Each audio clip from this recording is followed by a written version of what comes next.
인생을 살면서 이렇게 점검하고 확인해야 되는 것이 중요하다는 것을 알게 되었는데요. 그 중에 하나가 건강검진이라는 것을 제가 최근에 많이 경험하게 되었습니다. 평소 감기 한번 하지 않고 나는 건강해 생각하다가 건강검진을 통해서 제 자신을 육체 건강을 확인하는 시간이 되었는데요. 우리 몸에 있는 장기는 눈으로 확인할 수 없고 또 장기에 이렇게 통증을 느끼지 못하는 장기들이 많아서 내 몸의 건강 상태를 정확하게 알 수 없잖아요. 그래서 병원에서 정확하게 건강검진을 받는 것이 더 큰 병을 키우지 않고 조기에 치료할 수 있는 아주 중요한 시간이라는 것을 경험하게 되었습니다. 그러면서 제가 많이 생각한 게 한 가지가 있습니다. 육체의 건강이 참 중요한 것처럼 우리의 영혼이 얼마나 중요한데 영혼의 건강 상태를 점검하고 있나를 많이 생각하게 되었습니다. 그리고 우리 눈에 보이지 않은 영혼, 그 영혼을 점검하고 확인하는 방법이 뭘까를 생각하게 되었거든요. 우리 눈에 보이지 않은 영혼의 상태의 건강함을 알 수 있는 비결은 천국과 지옥에 대한 확신과 믿음입니다. 그러니까 우리의 영혼이 지금 내 삶이 건강한지를 확인하는 것이 내 삶의 죽음 이후 있을 천국에 대한 확고한 믿음 위에 있는지를 확인하는 것입니다. 여러분, 오늘 밤 12시에 내 생명이 끝난다고 한번 생각해 볼까요? 그럼 이제 한 12시간 정도 남았어요. 한 13시간 남았죠? 그러면 가장 시급한 게 뭘까요? 여러분, 인생을 마감해야 됩니다. 이제 한 12시간 남았습니다. 그럼 가장 긴급하게 점검해야 될 게 뭘까요? 천국에 대한 확고한 믿음인 줄로 믿습니다. 우리가 비참해지는 게 뭐예요? 가난해지고 병들고 또 이런 상황이 내몰리는 걸 우린 비참이라고 하죠. 근데 정말 우리가 비참해지는 게 뭘까요? 죽음이에요. 그런데 그 죽음이 단순한 죽음이 아니라 영원한 죽음. 그러니까 생명을 살리는데도 골든 타이밍이 있죠. 앰뷸런스가 사이렌을 울리면서 가면 차들이 비켜주는 이유가 생명이 살고 죽는 게 단 몇 분 안에 결정되기 때문 아닙니까? 우리의 영혼에도 골든 타이밍이 있어요. 그런데 이것은 단순히 사나 죽느냐의 문제를 넘는 영원히 사느냐, 영원히 죽느냐를 결정짓는 아주 중차대한 문제가 바로 천국에 대한 확고한 믿음인 줄로 믿습니다. 여러분, 오늘 지금 내 생명이 끝나가면 오늘 주님이 부르실 때 정말 나는 확고한 천국에 대한 소망이 있으십니까? 나는 내 인생이 오늘 지금 끝날 때 두려움과 공포와 고통이 아니라 영광과 기쁨과 감격으로 맞이하시는 그 믿음이 저와 여러분의 삶 가운데 있기를 주의 이름으로 축원합니다. 예수님께서 공생애를 시작하실 때 제일 처음 하신 말씀이 천국에 대한 말씀이에요. 회개하라, 천국이 가까워 했느니라. 그리고 오늘 예수님께서는 무리들과 함께 산에 올라가 앉으신 후에 제자들에게 입을 열어 가르쳐 말씀하신 첫 번째 말씀, 산상수훈의 첫 번째 말씀이 천국에 대한 말씀이에요. 예수님의 말씀의 선포의 핵심 중의 핵심이 하나님 나라, 즉 천국에 대한 말씀입니다. 그만큼 예수님이 중요하게 여기셨기에, 그만큼 천국에 대한 말씀이 우리에게 중요하기에 예수님은 말씀하신 거거든요. 사랑하는 성도님, 오늘 예배드리시는 저와 여러분의 삶이 천국 소망으로 매 순간 살아가실 수 있기를 주 예수 그리스도의 이름으로 간절히 축원합니다. 그 예수님께서 심령이 가난한 자는 복이 있나니 천국이 저들의 것이라 말씀하십니다. 여기서 복이라고 하는 말씀은 하나님의 언약 관계에 있는 물질적인 것을 넘어 영적인 복을 말씀하시는데요. 그런데 우리가 좀 쉽게 이해되지 않는 말씀을 하시는데요. 바로 심령이 가난한 자가 복이 있대요. 쉽게 이해가 좀 안 돼요. 왜냐하면 가난이 어떻게 복입니까? 부요한 것이 복이지요. 그렇지 않습니까? 슬픔이 어떻게 복입니까? 기쁨이 복이지요. 주림이 어떻게 복입니까? 배부름이 복이지요. 그런데 예수님은 우리가 좀 쉽게 이해되지 않는 말씀을 하고 계시는 거예요. 그런데 이 말씀이 세상의 가치관과 기준으로는 받아들여질 수 없는데 하나님의 천국을 소유하여 하나님 백성이 된 사람으로 천국의 가치관으로 바라보면 이것이 받아들여지고 이해돼요. 왜냐하면 11, 12절에 보면 마지막 8번째 복에 대해서 말씀하실 때에 나를 인하여 너희를 욕하고 핍박하고 거짓으로 너희를 거스려 모든 악한 말을 할 때에 너희에게 복이 있나니 기뻐하고 즐거워하라. 어떻게 해요? 하늘에서 너희 상이 큼이라. 여기 하늘은 천국을 말하는 거거든요. 여러분, 누가 나에게 핍박하고 욕하고 비난하는 말을 하면 그것이 어떻게 복입니까? 아니죠. 그런데 예수님을 위해 받는 핍박과 환난이 그것이 오히려 기쁨이 된대요. 왜요? 이 세상이 끝이 아니거든요. 우리의 본격적인 본향의 삶이 천국에서 시작되거든요. 하늘에서 상급이 있거든요. 그러니까 하나님 나라라고 하는 그 천국에 대한 확고한 믿음이 있는 자는 이 말씀이 아멘이 될 줄로 믿습니다. 죽음 이후에 있을 그 영원한 하나님 나라를 믿고 그 천국 백성으로 오늘을 살아가는 자는 하나님 나라의 삶을 믿기에 예수님의 말씀이 아멘으로 받아지는 것입니다. 그래서 예수님께서 우리에게 말씀하시는 이 복은, 얘들아, 너희 인생의 복은 소유가 아니야, 마음에 있어 라는 거예요. 너희 인생의 불행은 소유의 결핍이나 상실에 있는 게 아니야. 너희 인생의 참된 복은 예수 그리스도께 있어. 참된 복은 예수님이야 라고 말씀하세요. 물론 우리의 인생이 가난에서 부유함으로, 질병에서 건강함으로, 무지에서 지혜를 얻으면 우리의 비참함이 조금 개선될 수는 있어요. 삶의 질이 조금 나아질 수는 있어요. 그런데 우리 인생의 근본적인 문제를 해결할 수는 없어요.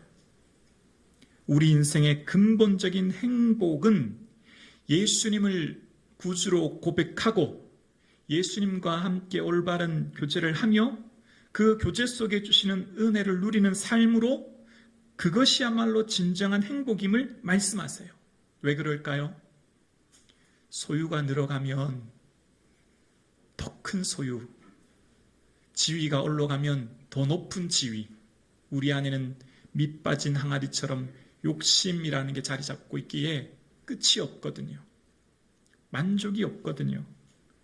그래서 그것조차, 내 욕심조차 한평생 살아보면 그 마지막은 허무와 비참만 경험할 뿐이거든요. 내 인생 잘 살았다, 의미 있게 살았다가 아니라 허무함만 경험할 뿐이거든요. 그러나 예수님을 구주로 고백하고 예수님과 함께 살아가는 삶의 걸음걸음 속에 내 모든 인생이 예수 그리스도의 기쁨 위에 살아갈 때 주시는 기쁨, 그것으로 주시는 충만한 은혜를 누리는 그것이 우리에게 변치 않은 기쁨이요 행복이 될 줄로 믿습니다. 기독교의 본질은 불행과 비참의 문제를 궁극적으로 해결하는 데 있습니다. 예수님과 올바른 관계를 통하여 우리의 궁극적인 결핍의 문제를 해결해 주시기 위해 예수님이 오셨기 때문이에요.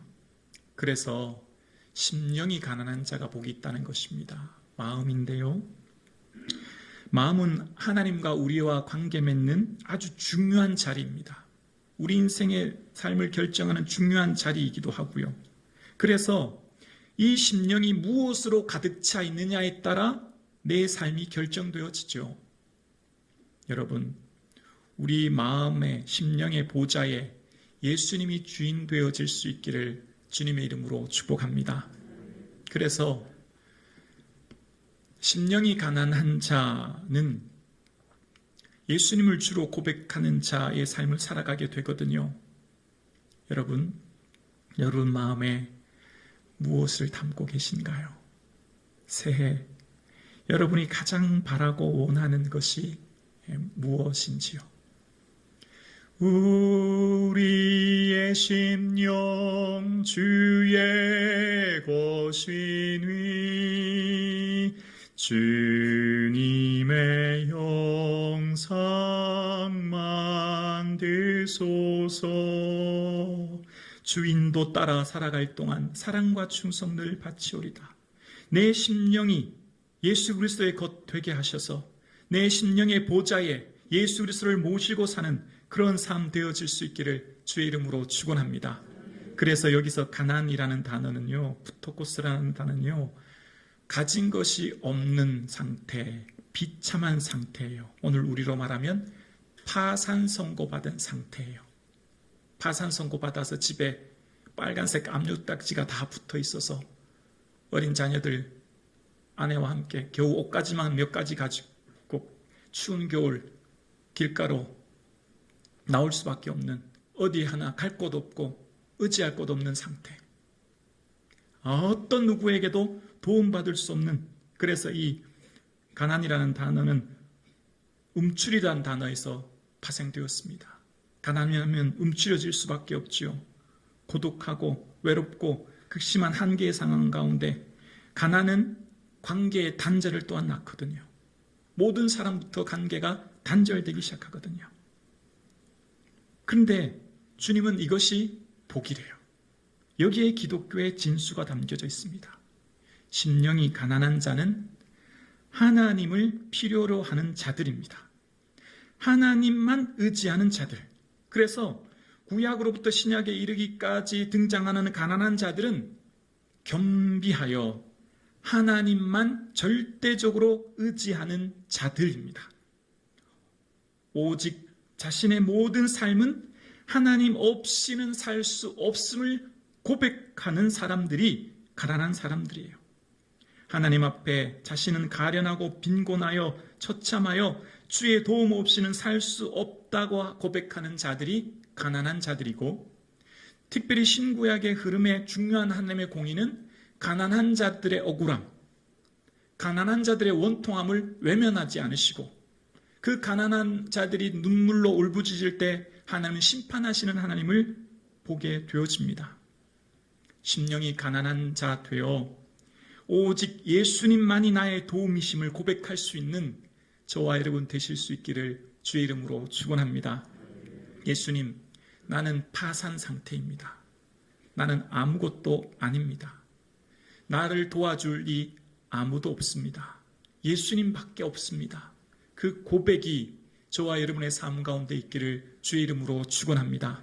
그래서 시편 기자들이 고백하는 것은 오직 나는 가난하고 슬프오니 하나님이여 주의 구원으로 나를 높이소서. 끊임없이 등장하는 시편 기자들의 고백은요, 주님 나는 가난합니다. 비참합니다. 주님 도와주세요라고 고백해요. 그러니까 주님만이 나의 도우심을 고백하는 인생, 이 땅에 아무도 나를 도와줄 수 없음을 고백하는 자가 하나님 보시기에 복되다 말씀하십니다. 우리의 인생의 길과 진리와 생명은 오직 예수 그리스도로부터 얻게 되는 줄로 믿습니다. 예수님만이 우리의 유일한 생명이요 길이시고요, 예수님만이 우리의 영원한 의지가 되어주시는 거예요.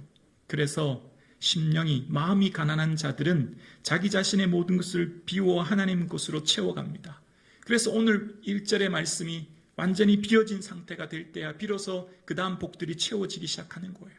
자신의 뜻이 아니라 하나님의 뜻으로, 자신의 욕망이 아니라 하나님의 사명으로 채워가는 인생. 그래서 이런 사람들은 특징이 있습니다. 바로 주 앞에 무릎 꿇는 인생이에요. 경제적으로 많은 부여를 누려도 마음이 가난한 자들은 주님 앞에 나와 무릎 꿇고 예배하는 자들이며, 경제적으로 아무것도 없는 가난한 사람도 주님 앞에 무릎 꿇고 예배하지 않은 자들은 교만한 자임을 알게 되어지죠. 그러니까 주님 앞에 가난한 자의 특징은 주님 없이는 살 수 없음을 고백하기 때문에 주께 무릎 꿇음으로 주의 절대적인 도움을 구하며 살아가요. 하나님, 나의 의의는 전혀 없습니다. 나는 아무것도 아닙니다. 나는 비천한 자입니다. 주님, 나는 지옥에 떨어져도 마땅한 자입니다. 영원한 형벌을 받아도 마땅한 죄인입니다. 라고 고백하는 사람, 나의 의, 나의 기분, 나의 감정, 나의 자존심이 완전히 죽어지고 오직 예수님만이 주인 되는 삶. 그래서 예수님이 가장 싫어하는 사람은 누굴까요? 그렇습니다. 자기 자신이, 자기가 주인이 되어 예수님 의지하지 않고 자기 자신을 의지하며 살아가는 인생. 자기 자신이 삶의 주인이 되어 모든 것을 선택하며 결정하며 나아가는 인생. 예수님 없이도 즐겁다고 고백하며 살아가는 인생. 예수님 없이도 행복하다고 말하며 살아가는 인생을 주님은 가장 싫어하시고 어쩌면 미워하십니다. 오늘 예배 드리시는 사랑하는 성도님, 여러분의 삶은 어떠신지요? 예수님 없이는 단 한순간도 살 수 없다고 고백하는 삶을 살고 계신지요? 여러분, 우리가 우리의 인생을 살 때 우리를 지치고 힘들게 하는 수많은 문제를 만나지요. 태산과 같은 거대한 문제를 만나요. 근데 정말 우리를 힘들게 하는 것은 그 문제가 아니라 우리의 마음이 전적으로 예수님을 의존하지 못하기 때문이에요.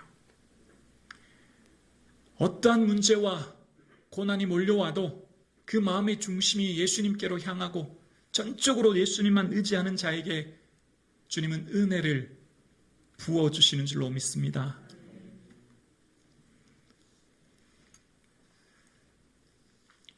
사랑하는 성도님, 세상의 진정한 복이 소유와 지위에 있는 것이 아니라 마음에 있음을 말씀하십니다. 인생의 벼랑 끝에 서 있는 것 같은 상황에 처해 있을 때 예수님만 의지하시는 은혜가 있기를 주의 이름으로 축원합니다.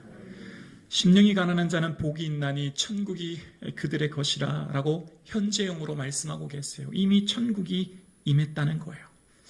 천국에 두 가지 측면이 있습니다. 바로 상태와 장소입니다. 현재적인 측면과 미래적인 측면입니다. 그러니까 상태인 것은 초림에 예수님께서 이 땅에 오셨고 예수님이 이 땅에 오심으로 예수님을 주로 고백하는 모든 자들에게 주님은 그 마음을 다스려 주시고 통치하심으로 하나님의 나라가 시작된 거예요. 바리새인들이 하나님의 나라가 언제 임하니까 물었을 때 예수님께서는 여기 있다 저기 있다고도 못하리니 하나님 나라는 어디예요? 너희 안에 있느니라. 예수님께서 이 땅에 오심으로 인하여 예수님을 주로 고백하는 사람들, 하나님의 주권을 인정하는 그 인생들에게 주의 다스림의 통치가 나타나게 되어지고 그들로 통하여 초막이나 궁궐이나 내 주 예수 모신 곳이 그 어디나 하나님 나라가 되는 은혜를 주시는 줄로 믿습니다. 그래서 그 하나님 나라를 이 땅에 이미 맛보게 하시고 그 하나님 나라 속에 살게 하시는 은혜가 오늘 지금 우리에게 있는 거예요. 두 번째 측면이 바로 장소입니다. 미래적인 측면이죠. 초림에 예수님께서 이 땅에 오셨다면 재림에 예수님 다시 반드시 오십니다. 마라나타 주님이 오실 때에 주의 날이 도적과 같이 오시게 되어지고 그때는 사단의 모든 세력을 멸하시며 호령과 천사자들과 나팔 소리로 하늘로부터 강림하실 때 우리도 구름 속으로 끌려 주를 영접하게 될 것입니다. 그때 예수님께서는 내가 너희를 위하여 거처를 예비하러 가노니 가서 너희를 위하여 거처를 예비하면 내가 다시 와서 너희를 내게로 영접하러 나 있는 곳에 너희도 있게 하리라 말씀하셨던 그 예수님이 우리를 이곳에서 이제 영원한 하나님 나라의 천국으로, 장소로 옮기게 하시는 은혜를 덧입게 되는 것이죠. 그래서 이 땅은 하늘이 풀에 같이 모든 물질이 뜨거운 불에 녹아지고 없어지려니와 우리는 새하늘과 새 땅에 거하게 되는 것이죠. 그래서 사도 바울은 그 임종의 마지막 순간에 쓴 편지 디모데 후서에 그 고백을 합니다. 주께서 나를 모든 악한 일에서 건져내시고 또 그의 천국에 들어가시도록 구원하시리니. 우리의 인생은 마지막 장소의 천국인 영원한 하나님 나라가 우리에게 반드시 있는 줄로 믿습니다. 그 나라를 사모하고 바라보는 자는 오늘의 삶도 하나님께서 힘있게 살 수 있는 은혜를 주시는 거예요. 미래에 들어갈 천국을 바라보며 오늘의 삶을 대충 천국을 피안의 세계로만 생각하며 사는 게 아니고요. 천국을 소유한 자는 현재의 내 삶의 자리를 헤쳐나갈 수 있는 힘과 지혜와 능력을 주시는 거죠. 그래서 그 하나님 나라인 천국을 오늘 나의 삶에 무능하게 만들거나 그 천국이 무능하게 힘이 잃게 하는 게 아니라 미래에 임할 들어갈 그 영원한 장소의 천국을 사모하며 믿는 자는 이미 현재적 천국으로 하나님의 통치 안에 거하게 되어지고 그 다스림 안에 거하게 자에게 주시는 의와 평강과 희락이 있게 되는 줄로 믿습니다. 그래서 하나님 나라를 사모하며 살아가는 자는 예수 그리스도 안에 주와 온전히 동행하게 되므로 주님 주시는 기쁨을 누리게 되는 거예요. 우리의 가장 시급한 문제는 그래서 뭘까요? 지금 해결해야 될 가장 긴급한 문제는 뭘까요? 바로 내 안에 천국 소망이 있느냐, 내 삶에 예수님을 주로 고백하고 있는지 점검하는 것입니다. 이것이 매우 중요한 거예요. 이것도 없이는 아무리 봉사하고 예배드리고 헌신해도 우리가 모래 위에 지은 성과 같이 무너질 위험이 있기 때문이에요. 가장 큰 복이 예수 그리스도인 줄로 믿습니다. 예수님이 우리의 가장 큰 행복이요 기쁨인 것이죠. 수많은 사람들이 인생의 가치를 더 소유하고 더 높은 지위를 얻으려고 미친 듯이 달려가는 이 시대에 그것을 거부하며 소유와 지위가 아닌 마음에 있음을 고백하여 심령으로 주를 고백하며 인정하는 살아가는 삶, 나는 파산 상태요 아무것도 아님을 고백하며 나는 마땅히 지옥 형벌 받아야 할 자이나 나를 위해 예수 십자가 피 흘리심을 믿고 고백함으로 저 영원한 천국을 소유하여 오늘도 살아가는 삶이 복된 자임을 말씀하고 계신 거예요. 그래서 예수님께서는 예수님 부르신 자들에게 특별히 떡을 먹고 배부르며 기적을 경험하기 위한 무리애가 아니라 예수님을 위해 모든 것을 버리고 예수님이 인생의 목적이 되어진 제자들에게 이 말씀을 선포하시면서 예수님 없이는 안 되는 인생, 예수님 의지하지 않고는 도저히 살 수 없음을 고백하는 제자들의 인생이 되기를 주님은 바라셨던 것이죠. 오늘 사랑하는 성도님, 저와 여러분의 삶이 우리의 마음을 주께 내어드림으로 내 심령이 성령의 온전한 다스림과 통치 안에 거하여 내 마음대로, 내 뜻대로, 내 의지대로, 내 욕심대로, 내 감정대로 인생을 사는 게 아니고요. 예수님의 뜻과 예수님의 기쁨과 예수님이 원하시는 대로의 삶을 살아가시는 예수님이 주인 되어주시는 인생 되어질 수 있기를 주의 이름으로 축원합니다. 내 마음 오직 주께 드림으로 내 인생의 모든 순간순간이 예수님께서 다스리시고 통치하심으로 앉으나 서나 걷는 모든 순간이 예수 그리스도가 되는 은혜 속에 주시는 평강의 은혜가 있기를 주의 이름으로 축원합니다.